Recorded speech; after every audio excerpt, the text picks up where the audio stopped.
एक कुटुंब आहे, आई वडील आणि मुलगा ते एका दुकानात गेलेत कपडे घ्यायला आणि त्याचाच एक वर्गमित्र हा त्याच दुकानात आलाय कपडे घ्यायला. दुकानदार त्याच्या वर्गमित्राला कपडे दाखवतो, एक छान शर्ट दाखवला आणि ह्या कुटुंबालाही शर्ट दाखवला. झाले काय, तो मुलगा जाऊन ट्रायल घेऊन आला आणि ह्याही मुलांनी ते शर्ट बदलून बघितला.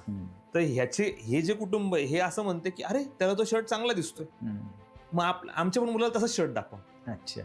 पण आपण लक्षात घेतलं पाहिजे, पालक ज्यावेळेस मुलाला सांगतात की तू तसाच शर्ट घाल, मुलाला तो शर्ट घालायचा आहे, त्यामुळं त्या मुलाला समोरच्या दुसऱ्या मुलाला काय दिसते याही पेक्षा जास्त महत्वाचं आहे की आपल्या मुलाला काय आवडतं.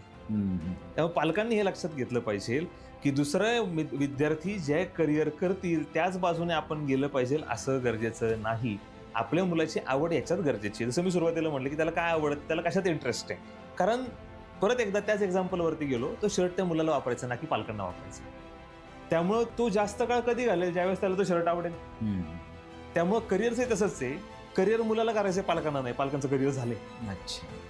त्यामुळं जर जास्त काळ त्याला करिअर करायचं असेल, यशस्वी करिअर करायचं असेल, त्याला त्या व्यक्तीला आयुष्यात त्या विद्यार्थ्याला सक्सेसफुल बनवायचा असेल, तर त्याची आवड विद्यार्थ्याची ही गरजेची आहे.